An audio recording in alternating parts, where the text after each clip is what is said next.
Assalamualaikum warahmatullahi wabarakatuh. Saya Egy Saprianto, mahasiswa Hukum Tata Negara semester 4. Nah, kali ini saya akan mempresentasikan makalah saya yang berjudul Dasar Berlakunya Hukum Adat. Dasar yang poin A, dasar filosofis; B, dasar sosiologis; C, dasar yuridis. Baiklah, akan saya bahas. Nah, hukum adat adalah keseluruhan aturan yang menjelma dari keputusan-keputusan para fungsionaris hukum yang mempunyai kewibawaan serta mempunyai pengaruh, dan yang dalam pelaksanaannya berlaku secara serta-merta spontan dan ditaati dengan sepenuh hati. Fungsionaris hukum yang dimaksud adalah kepala adat, para hakim, pengurus desa, wali tanah, pejabat agama, dan pejabat desa lainnya yang memberikan keputusan di dalam dan di luar sengketa yang tidak bertentangan dengan keyakinan hukum masyarakat yang diterima dan dipatuhi karena sesuai dengan kesadaran hukum masyarakat. Dalam hukum adat terdapat kaidah hukum yang berhubungan dengan dunia di luar dan di atas kemampuan manusia. Hukum adat yang merupakan hukum nilai-nilai kebudayaan merupakan pengisi dari kekosongan hukum positif yang belum mengkaji hal-hal tertentu. Hukum adat yang mengandung kajian peraturan dan hukum memiliki upaya penyesuaian yang tak terlepas dari latar belakang keagamaan, kesukuan, latar belakang dari pengesahan dari perundang-undangan, dan juga dari hal keadaan sosial masyarakat, sehingga hukum dan peraturan dari adat itu tidak boleh secara tegas bertentangan dengan hukum positif. Karena pada dasarnya hukum adat merupakan penyokong dari hukum positif. Berikut ini adalah beberapa dasar berlakunya hukum adat. Nah, juga akan saya bahas merujuk di buku ini yang berjudul Teori Hukum. Teori hukum ini adalah andalan Pak Mahfud MD ketika di ELC atau di forum, ketika dia tidak bisa mengatasi debat, tidak bisa melanjutkan debat atau kehilangan akal dan kata-kata. Maka beliau selalu berbicara tentang teori hukum. Yang akan saya bahas adalah pada bab 3 yang berjudul Teori Hukum pada Zaman Klasik. Pada tahun 6 sebelum Masehi. Nah, di situ menjelaskan bahwa dahulu, ini kan sesuai dengan yang saya bahas, yaitu tentang hukum adat yang mengandung kajian peraturan dan hukum mempunyai upaya penyesuaian yang tak terlepas dari latar belakang keagamaan, kesukuan, latar belakang dari pengesahan dari perundang-undangan. Nah, di sini saya ambil poin, yaitu pada tahun 6 sebelum Masehi, dahulu masyarakat itu sangat percaya terhadap tahayul, percaya terhadap intinya yang berbau-bau mistis. Setelah abad ke-6, abad ke-5 sebelum Masehi, maka itu berubah menjadi kepercayaan mereka itu agak religius, dan pada abad 1 sebelum Masehi itu berubah menjadi agak merujuk ke agama. Nah, lalu mengenai tentang tahayul, ternyata kemerdekaan Indonesia itu tidak terlepas dari kepercayaan-kepercayaan seperti itu. Selain kepercayaan-kepercayaan tentang agama, dulu di buku Tan Malaka ini ada menyebutkan bahwa Syarikat Islam, SI disingkat dengan SI, itu adalah pejuang kemerdekaan. Tan Malaka ini adalah pencetus komunis di Indonesia. Maka komunis itu memanfaatkan kepercayaan masyarakat tentang yang dinamakan dengan tahayul. Dan si Tan Malaka ini, alangkah hebatnya beliau mempersatukan komunis dengan Syarikat Islam. Nah, kita tanpa basa-basi langsung masuk ke materi, yaitu poin pertama, dasar berlakunya hukum adat dari sudut pandang filosofis. Oke, sebelumnya saya kebetulan memegang buku Filsafat Hukum. Saya akan memberitahukan pengertian hukum atau filsafat hukum menurut para ahli. Di sini saya mengambil atau merujuk dari ahli hukum orang Indonesia. Yang pertama, Mahadi. Beliau mengatakan filsafat hukum adalah falsafah tentang hukum, falsafah tentang segala sesuatu di bidang hukum sampai ke akar-akarnya secara mendalam. Artinya sama dengan definisi filsafat secara umum. Oke, yang selanjutnya Sucipto Raharjo. Beliau mengatakan, hematnya, filsafat hukum mempelajari pertanyaan-pertanyaan yang bersifat dasar dari hukum. Pertanyaan tentang hakikat hukum, tentang dasar bagi kekuatan mengikat dari hukum merupakan contoh-contoh pernyataan yang bersifat mendasar itu. Atas dasar yang demikian itu, filsafat hukum bisa menggarap bahan hukum, tetapi masing-masing mengambil sudut pemahaman yang berbeda sama sekali. Ilmu hukum positif hanya berurusan dengan suatu tata hukum tertentu dan mempertanyakan konsistensi logis asas peraturan bidang serta sistem hukumnya sendiri. Nah, itu adalah definisi filsafat hukum menurut para ahli. Oke, saya lanjutkan ke materi hukum adat secara filosofis. Hukum adat merupakan hukum yang berlaku sesuai Pancasila. Maka kalau sudah sesuai Pancasila itu disebut dengan konstitusional. Artinya terjadi linear antara hukum adat dan hukum konstitusi atau Pancasila. Dan secara historis Pancasila itu dilahirkan dari sesuai dengan apa yang terjadi, adat kebiasaan yang berlaku di setiap daerah, setiap wilayah, itu disesuaikan menjadilah Pancasila. Jadi jika sesuatu hukum yang tidak sesuai dengan Pancasila, maka hukum tersebut disebut dengan hukum inkonstitusional.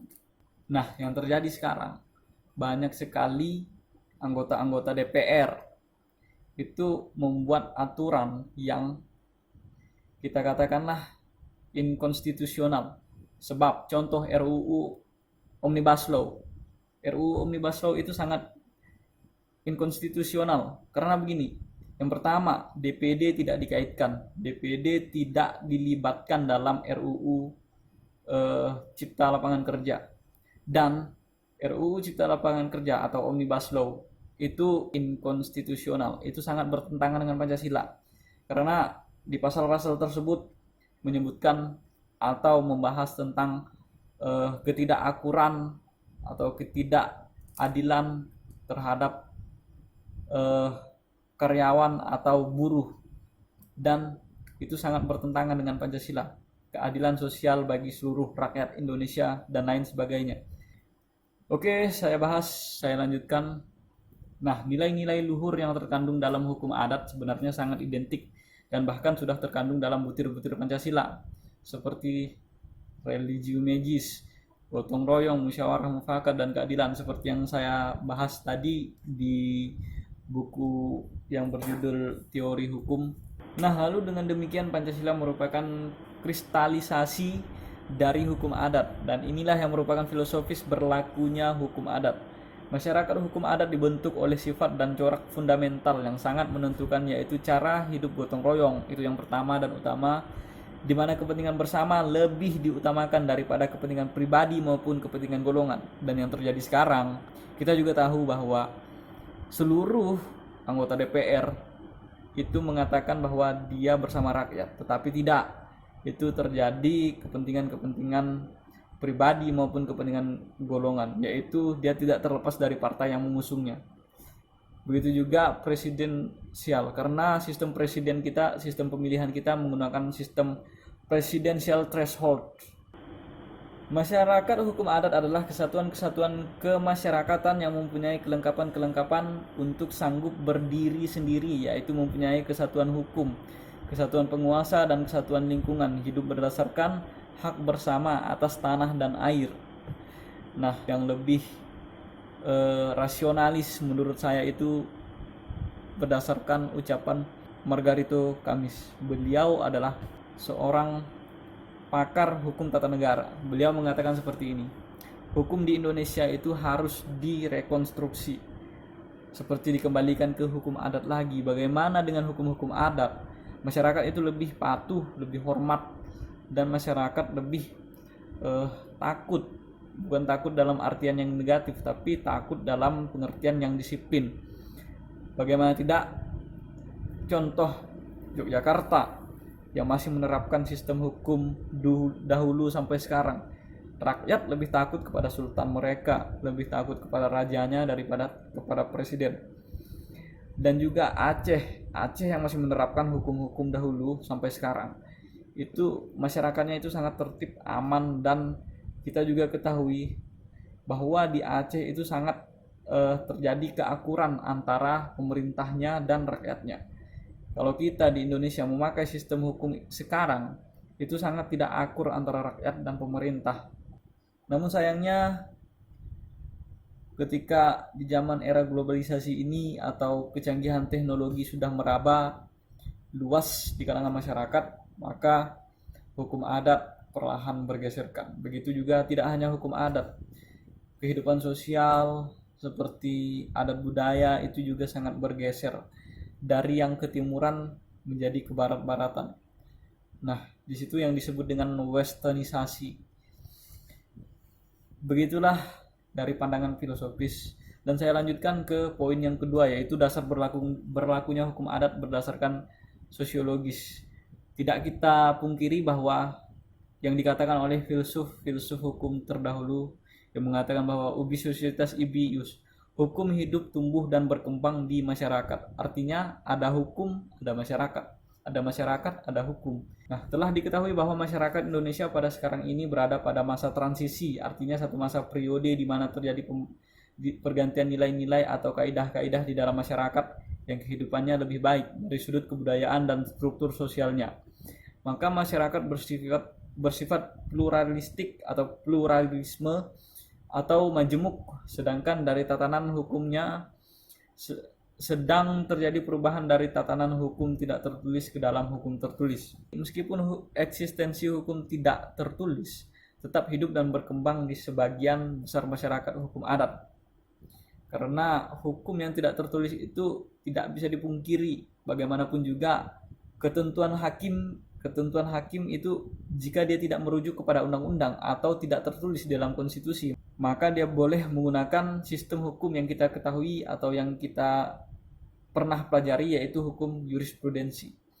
Nah, aspek pokok yang menyebabkan hukum adat tetap berlaku diantaranya yaitu hukum adat menjadi pembina dalam hukum nasional.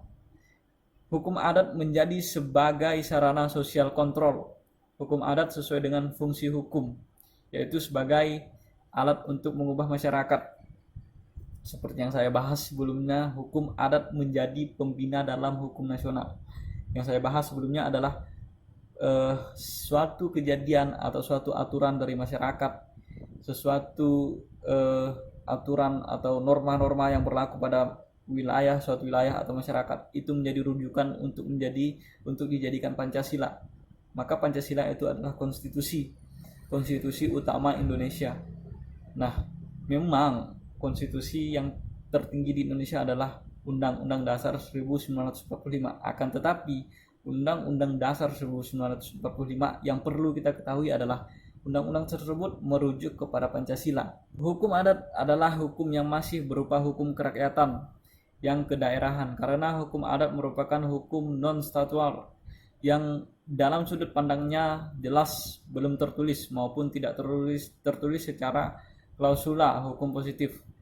Hukum adat berubah sesuai dengan perkembangan yang diterima dari dunia luar maupun asimilasi budaya lain.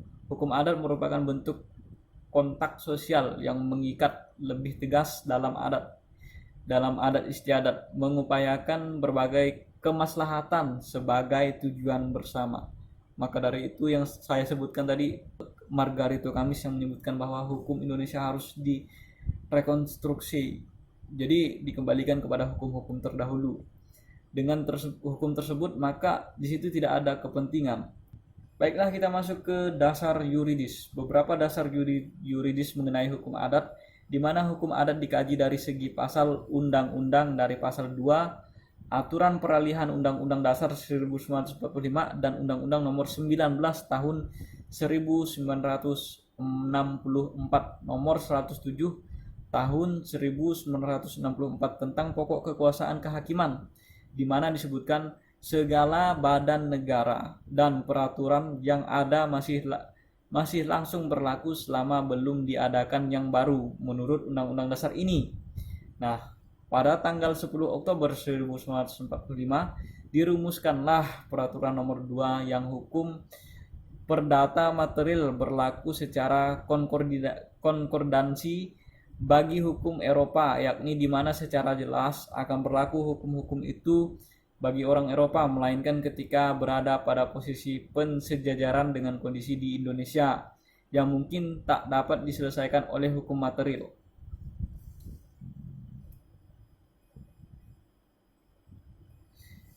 Ketika belum adanya hukum secara tertulis yang dalam masalah ini, hukum material formal yaitu undang-undang, mereka secara otomatis hukum-hukum yang tak baku atau yang tak berlaku melingkupi nasional dapat mengisi kekosongan hukum dalam masalah itu menurut Undang-Undang Dasar maupun Undang-Undang Dasar sementara tahun 1950, karena belum dirumuskan perundang-undangan yang baru memuat dasar hukum berlakunya hukum adat masih memiliki ruang yang disesuaikan dengan permasalahan yang termuat di dalam kajian kasus dan fenomena dalam masyarakat.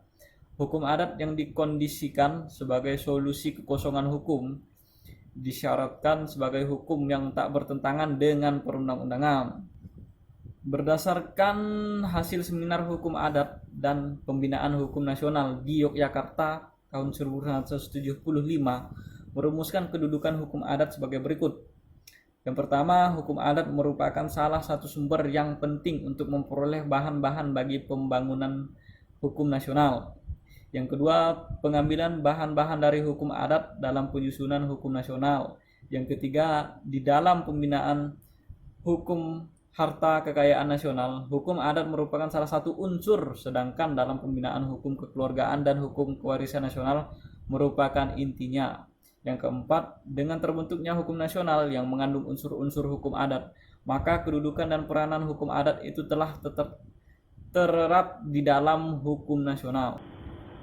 Dasar yuridis yang digunakan sebagai pendasaran dan pengakuan keabsahan hukum adat untuk berlaku di tengah-tengah masyarakat adalah sebagai berikut. Yang pertama, pada masa kedudukan Belanda yang menjadi sandaran sebagai IS sistem hukum pluralisme, pasal 131 ayat 2 poin A dan poin B. Yang kedua, pada masa pendudukan Jepang yang menjadi poin penting pasal 3 Undang-Undang Nomor 1 Tahun 1942 tertanggal 7 Maret 1942.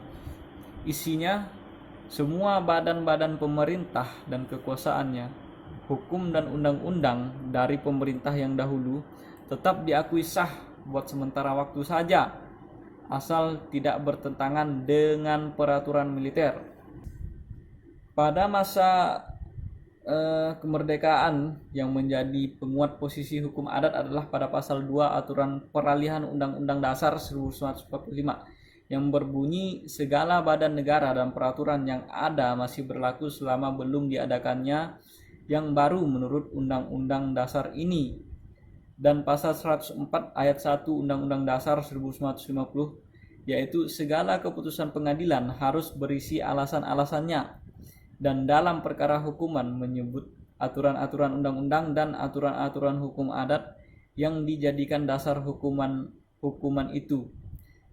Lalu pada masa sekarang yang menjadi dasar hukum adat adalah Undang-Undang Nomor 4 pada tahun 2004 tentang kekuasaan kehakiman, pasal 25 ayat 1 yang berbunyi segala putusan pengadilan selain harus memuat alasan dan dasar putusan tersebut, memuat pula pasal tertentu dari peraturan perundang-undangan yang bersangkutan atau sumber hukum tak tertulis yang dijadikan dasar untuk mengadili. Penjelasannya cukup jelas, dan pasal 28 ayat 1, hakim wajib menggali, mengikuti dan memahami nilai-nilai hukum dan rasa keadilan yang hidup dalam masyarakat. Ketentuan ini dimaksudkan agar putusan hakim sesuai dengan hukum dan rasa keadilan masyarakat. Nah, kita membahas tentang contoh begini. Secara hukum atau misalkan di daerah Aceh ini kan menerapkan hukum syariat. Misalkan begini, di dalam syariat jika anak tidak sholat maka harus dipukul, dikembalikan kepada hukum perlindungan anak, maka orang tua tersebut terkena delik dan menyebabkan beliau melanggar hukum. Contoh lagi, misalkan di dalam hukum syariat, misalkan orang bercerai sah secara agama, tetapi tidak sah secara undang-undang dasar atau secara konstitusi.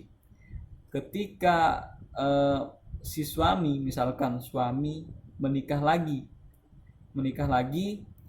karena tidak sesuai dengan konstitusi, si suami tersebut sesuainya hanya terhadap peraturan agama atau peraturan syariat. Secara syariat dia telah sah bercerai dengan istrinya.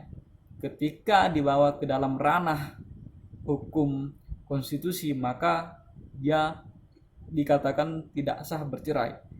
Begitu suami tersebut menikah dengan seseorang wanita lagi, maka si mantan istri tersebut menuntut suami dengan tuduhan misalkan selingkuh, maka suami tersebut terkena tentang pelanggaran hukum, yaitu tentang perselingkuhan atau perzinahan.